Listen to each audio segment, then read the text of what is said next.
Welcome to Our 2 Cents on Your Dollar, the podcast brought to you by Strategic Insights, where we break down the numbers, decode the noise, and offer smart takes on money matters so your financial future makes sense. Are you wondering what to do with an old workplace retirement plan? Well, you come to the right place, because today we're going to talk about your 4 options with the workplace retirement plan. Spoiler alert, it's leave it, take it, roll it over into an IRA, or roll it over into a new workplace retirement plan. So the remainder of this conversation, we're going to talk about each strategy or each option, and we're going to talk about the pros and cons and a couple of things to consider. So, Rolling with the homies. Okay. Sorry. Tell me why you said rolling. Well, one of the options you mentioned was rolling it over. Ah, gotcha. Yeah. Yeah. Okay, before we get there, why don't we start with the easy stuff first? I also mentioned, just like we were talked about before, James. Okay, It's the shirt. Just makes me excited. So take it. What does that mean? Because that's one of the options, right? Take it. Yeah. You can just go ahead and withdraw the money. Tell you what. Let's back up. We talked about workplace retirement plans. Let's talk about all the different types of workplace retirement plans. Yeah, 401ks, simple IRAs, SEP IRAs, 403bs, 457s. I don't know if you want to throw in defined pension plans that maybe is available to them. TSPs, TRS, right? So there's an array of different options. They all kind of meet that criteria. Okay. Can we talk about a few defining characteristics amongst those different types of retirement plans? Yeah, usually you're allowed pre-tax contributions. Usually there's a matching component from the employer. There's tax deferral, meaning while the money is growing, you're not paying taxes on the money as long as it's in the plan. And usually there's a waiting period before you can withdraw the money, and it won't be subject to some sort of penalty. Key ages are 55, 59 and a half. When you hit those ages, it opens up some different options available to you. And I think, going to James's content, now with some of the new rules, you have also tax-free, right? So there are a Roth components in a lot of these plans now available that were not available a couple years ago. And so going through each of these plans, you got to verify what options are available to you inside of the plans. Some of them have more robust options, right? 401ks are going to have a set options that they are allowed to use. And then as you go into some of the other plans, they're going to be more specific to whatever the options are available inside of those plans. So some people might be wondering, what's the difference between a 401k and a 403b, for example? Yeah, so 401ks typically are for-profit organizations, so they're retirement plans that are utilized for for-profit businesses. 403bs are typically for nonprofits. So that's the type of retirement plan that you see IRS code 403b, typically for nonprofit organizations. And then 457s, another plan we'll talk about, are plans that are in place typically for government agencies and also nonprofits as well too. So they've formulated a little bit differently, and there's some nuances as far as rules go with those different plans. But they all are employer-sponsored retirement plans. All, except for 457, have the age 59 and a half rule to access the funds. And 403bs and 401ks also have an age 55 rule if you're separated from service to access funds without penalty. And I think further on in the conversation, we'll talk about some other differentiating things like fees and investment options and how that differs from plan to plan, and from plan to plan and sponsor to sponsor. And we'll even define that later, plan, sponsor, and all that good stuff. Okay, I think before we get started, I think another defining thing should be the difference between a 401k, 403b, 457, whatever you want to call it, and a traditional IRA. So what is the difference? Yes, those 401k, 403b, 457 are employer-sponsored plans, which means you have access to these plans through your employer, whether it's a for-profit, nonprofit, or government agency. The sponsor or your employer is picking the investment options for you, and you'll have access to mutual funds or index funds. Typically, you'll see 25 to 30 options. With individual retirement accounts or IRAs, the word individual is in there, which means this is your own account. So you decide how you want to invest the money. So you can leave everything in cash. You can do individual stocks. You can do mutual funds, ETFs, annuities, CDs. it is up to you, and you have more options. Can an individual start their own 401k in addition to their 401k through work? No, you can only have access to the employer plan you have at work. So an IRA is an IRA. It's not a 401k. They are different. They're totally different. When working with clients, when you get to know them, sometimes they'll intermix the terms, but they're totally different. Yeah, once you separate the funds outside of the 401k and move it into an IRA, it's no longer that, right? You've taken ownership of it. Yeah. Okay. Good. And so we're not nitpicking, but it is important distinction that we'll get into later, right? Right. Yeah. Okay. Right. Yeah. So now that we got the stage set, y'all feel like the stage is set? Or is there anything else we should probably add? No, that's pretty much the gist. Yep. Okay. So leave it as, or take it as one of the options. Yep. Let's talk about that. Yep. What are the pros and cons? This one's probably straightforward, right? Yeah. So what do we even mean by take it? Yeah. So pretty much take it means literally taking it. So removing it out of the plan and taking it as personal assets. Immediate con, we'll go with a con right away. Typically, and it may vary, but typically most of the assets in these plans are pre-tax, right? So automatically when you remove the assets out of the plan and take it, that dollar amount is considered ordinary income to the individual. And then depending on the age of the individual, if they are younger than 55 and they're separated from service, then that dollar amount would be assessed a 10% IRS penalty. So right away, you have additional income, then you have additional penalty that you have to pay on that dollar amount. Pro, you have that money in your hands. You can utilize it. It's yours to spend. There's no restrictions, right? It's pretty clean. The dollar amount's yours now, and there's no restrictions moving forward as far as how you may want to invest it in the future, right? Yeah. Okay. Yeah, one of the cons would be there would be a 20% mandatory tax withholding. And so depending on what, that might not cover, the net amount might not cover what you were going to use it for. Yeah. And so just something to think about. You can't choose zero withholding or another percentage. There's a mandatory 20% withholding if you're taking the money from the 401k. Yeah, there's a reason why you're bringing that up, right? Can you explain that a little bit more? Like, what's the difference if you just take it from an IRA, for example? Yes, that's a really good point. With IRAs, you get to choose if you want to withhold or not. Most companies will have a default withholding, let's say 10%, but you can still change that if you want to. With 401ks, you don't have a choice. When you're taking the money, you're going to have to pay a 20% withholding. Yeah. Might be a moot point if you're in the 24% tax bracket, for example. Right. But you don't have control. Yes. That's an IRS thing. That's not a 401k provider. It's not a James Enriquez thing. Right. Because I've heard some patriots, some patriots have said they don't really have, they don't want to have to pay unless they have to. Sure. Everyone loves taxes. Yeah. Yeah. So this is one of those situations you have no choice. It's not an Enriquez thing or James Credo thing. It's an IRS thing. Okay. Yeah. Yes. Good. So so you can take it. You know what? It might be worth saying that if you take it from a 401k, maybe you have a penalty exception. If you're under the 59 or you're under the 55, maybe you have a penalty exception that wouldn't be allowable taking it directly from an IRA. So that might be something else to consider. Right. Mm-hmm. Yeah. Right. Yeah. Okay. So that's if we take it. Right. Right. What if we leave it? What are some pros and cons to that? And what are some things that people should consider whether or not leaving is a viable option? Leaving it there is a viable option. Yeah, cost fees, right? So a lot of times 401k plans, because they are group sponsored plans, their costs are a lot lower than individual retirement accounts. Fund selection on the investment options as well typically have lower costs associated with because they're institutional funds.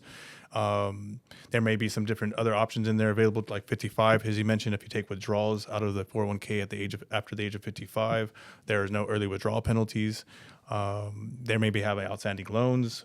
So there could be an array of things as to why they would want to leave it. Alexis, you mentioned age 55 rule.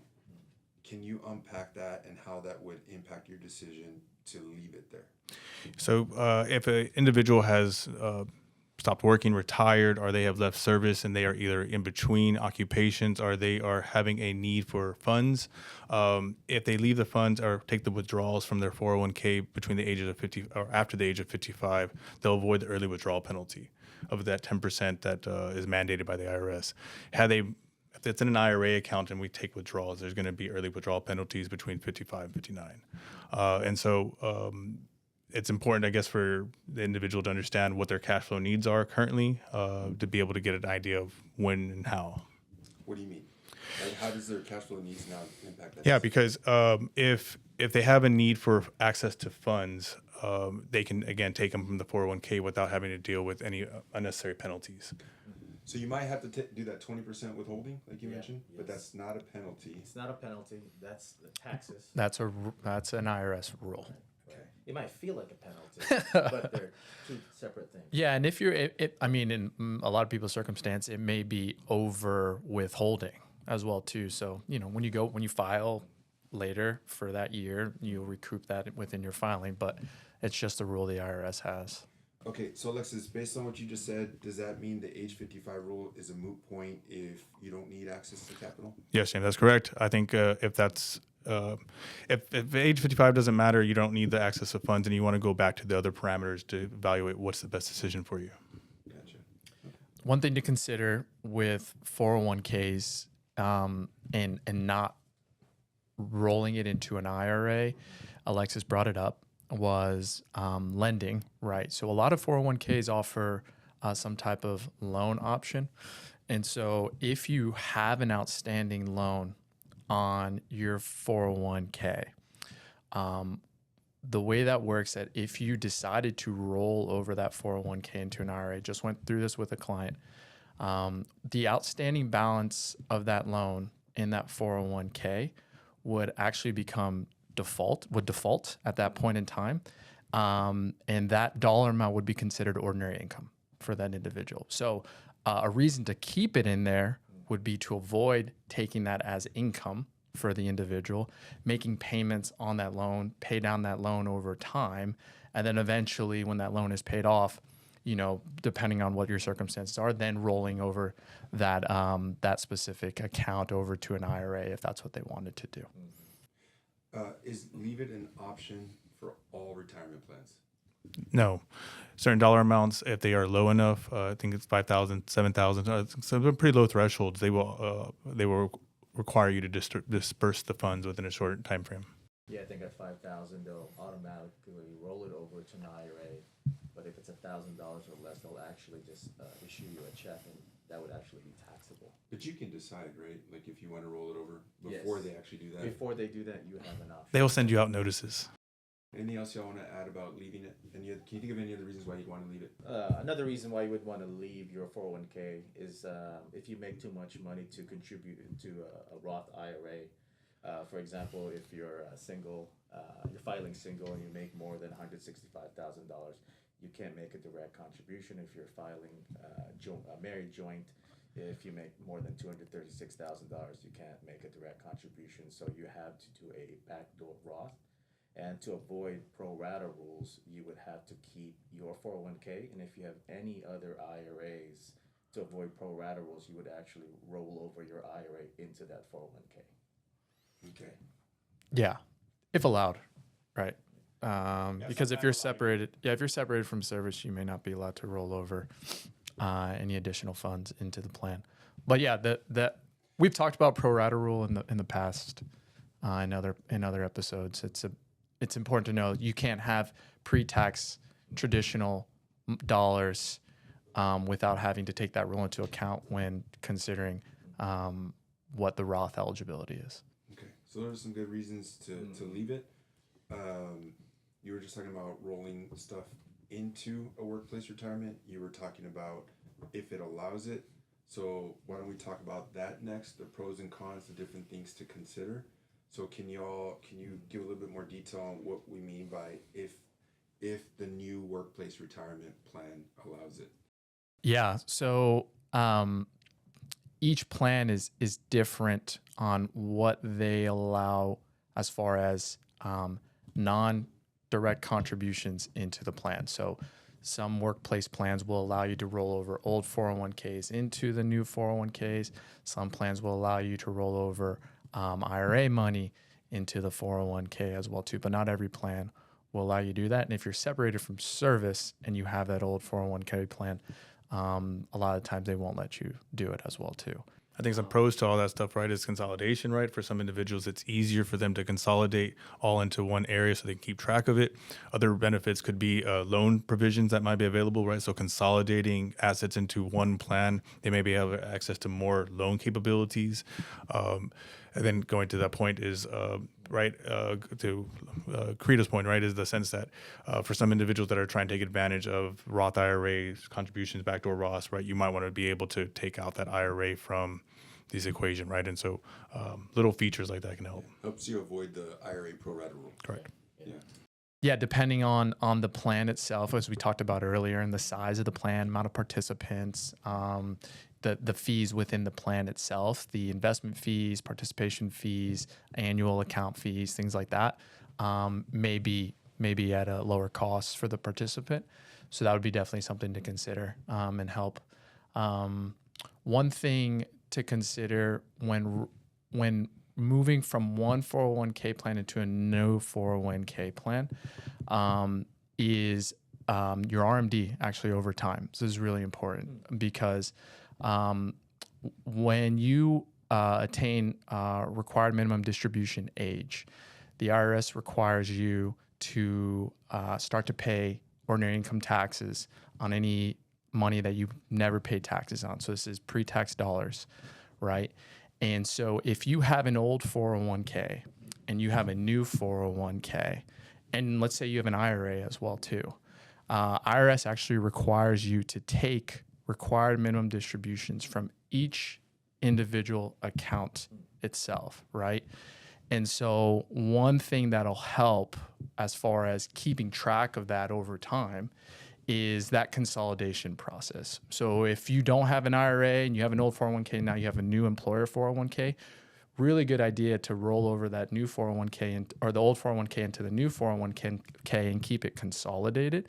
So now when you retire and say you're only taking distributions out of that 401k, you only have one RMD requirement. You can track it's coming from that one account, and it helps to simplify, making sure you're meeting that requirement over time. Okay. What do you mean? Like, because you have to take an RMD from each. If you had two separate 401ks, Yep. you have to take an RMD from each 401k. Correct. Is that what you're saying? Exactly. And so if it was all one. Just one RMD. Right. Correct. Okay. But if you're still working at that employer and you reach RMD age, you don't have to take an RMD from that 401k. Okay, so we're talking about rolling assets into a new 401k. We talked about some pros. What about some cons? You mentioned QCDs in a previous conversation. Yes. What are QCDs? Very briefly, because we've already done a podcast on that. Yeah. What are QCDs, and can you take them from a workplace retirement plan? Yeah, if you have a qualified retirement plan like a 401k, IRA, if you starting at age 70 and a half, if you have an IRA account, you can do qualified charitable distributions or QCDs, which means if you take money out of your IRA and you send it directly to a nonprofit organization, let's say $10,000, because IRA money is pre-tax dollars. Typically, when you take withdrawals, that's a taxable event. Because you are at least age 70 and a half, if you take that same $10,000 and you send it directly to a nonprofit, it's no longer taxable. But that's only available for traditional IRAs, not for 401k plans. He mentioned SEP IRAs earlier as an option for workplace retirement plans.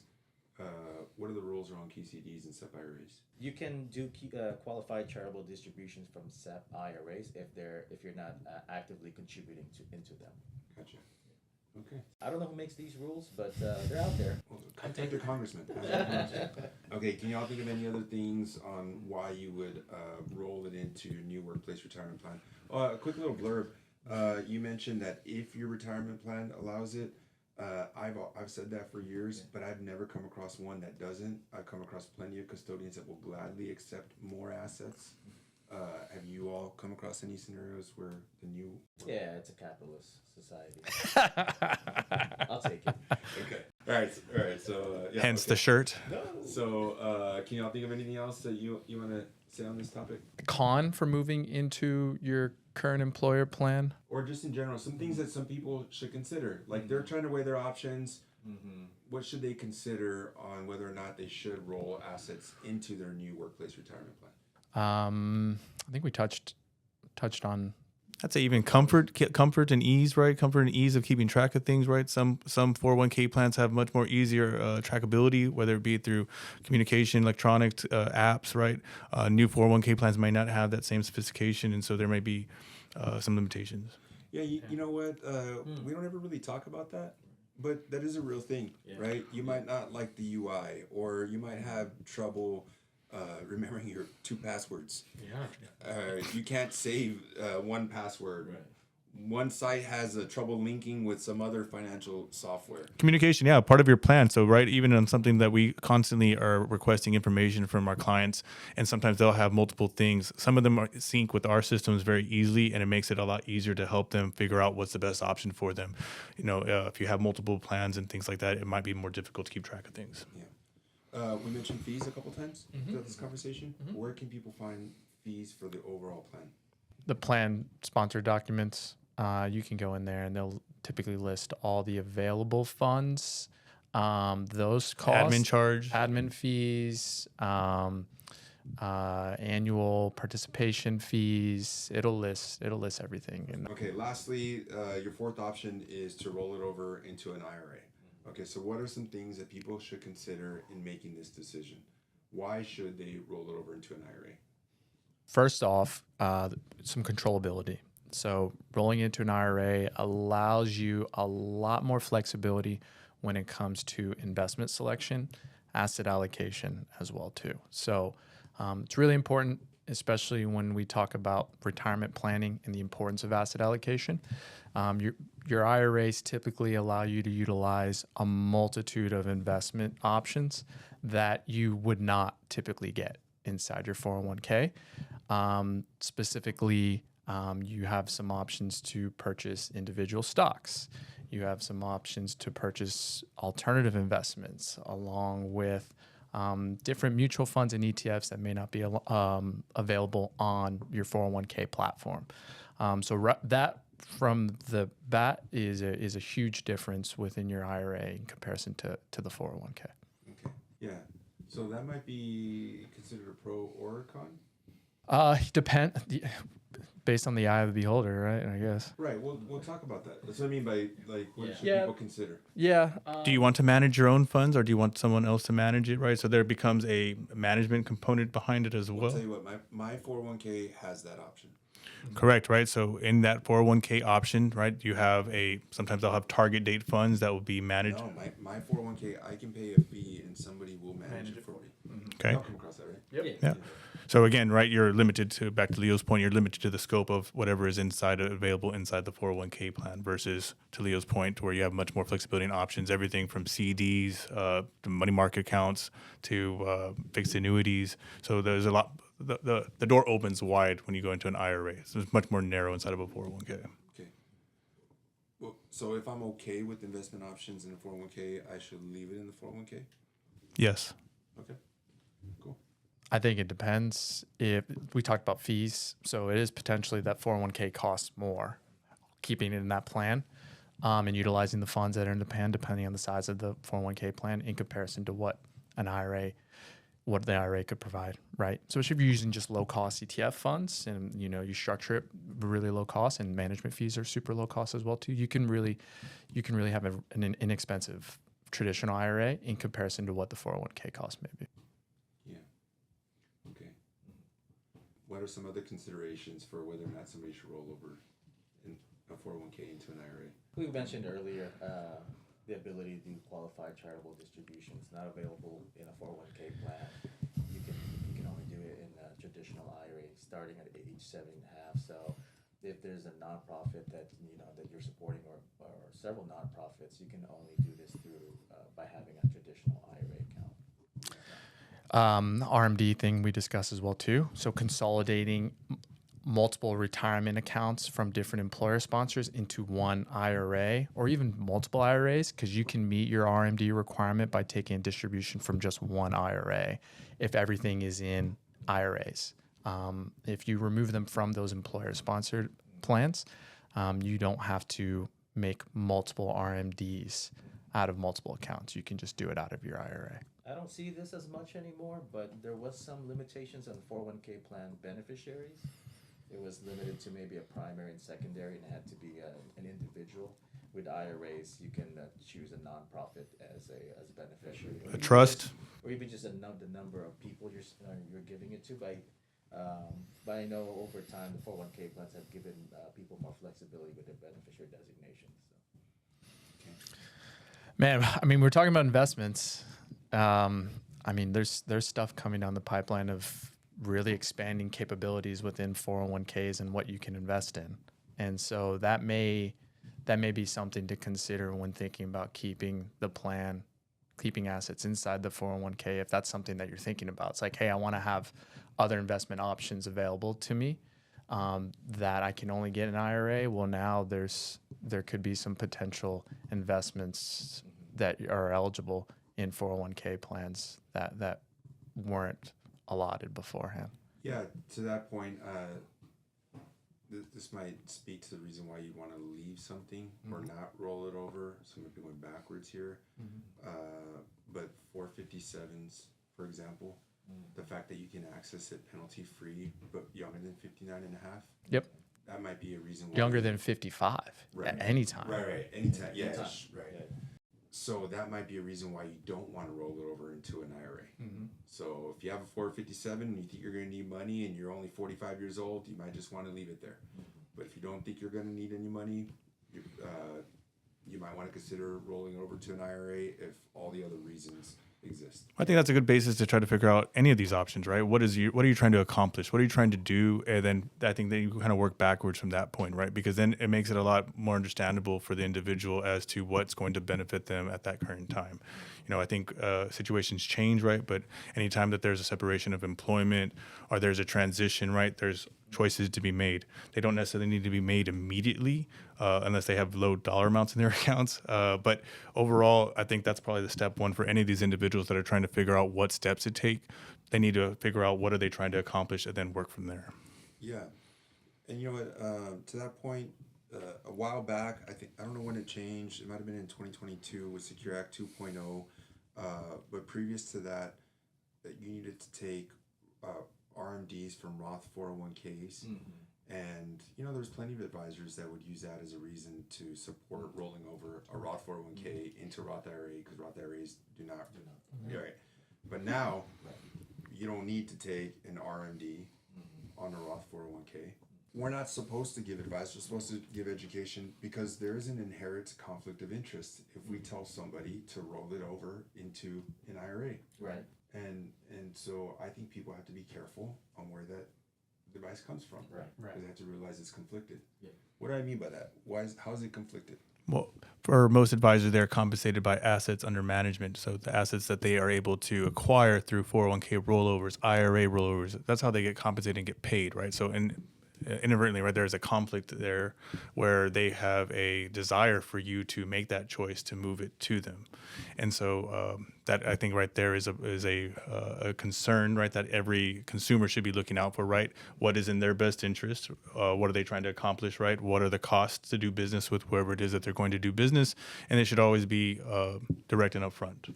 Now, even though there's a conflict of interest, there still might be some times where it might make sense, right? Because I think you were telling us a story the other day about a client and asset allocation being off and performance, even net of fees. Can you talk about that?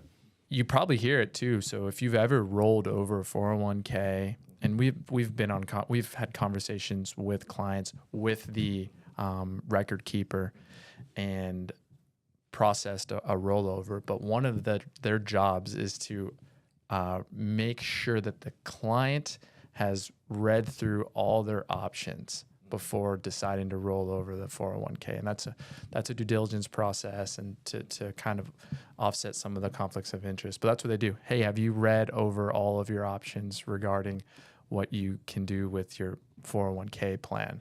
And so that's right there for them, and it's a required statement that they have to make. Isn't it, testament to, one of the reasons or one of the issues with making that recommendation for advisors. Yeah, performance still matters, right? I think you had a client where he still had his 401k, and he also had an IRA account with you, and in this scenario, the IRA account performed better than the 401k. Net of fees. Net of fees. Net of fees, yes. Net of fees, because the allocation was more aggressive.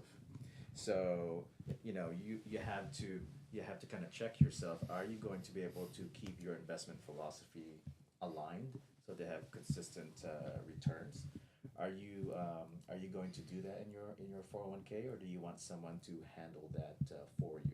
Yeah, are you going to manage your own funds, or are you going to have somebody manage it for you? And then again, to your point, you made some comments earlier that some plans do allow that.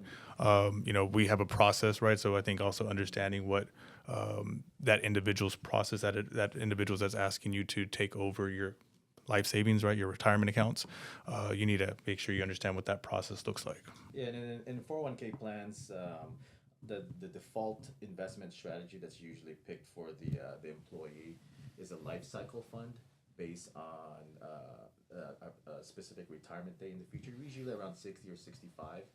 And they've done it that way because a lot of the participants, sometimes it'll take them years to actually invest the cash that they have in their 401k, because it's, because you have to make your own investment decisions, and there's so many options to pick from. Which one do I choose? And so it's always a balancing act. The good thing about those default options is right away the participant can have their money invested, but over time those life cycle funds, they become more conservative, meaning more money goes from stocks to bonds as you get closer to retirement age. So naturally, if a portfolio is going from aggressive to conservative, it will the rate of return will be lower.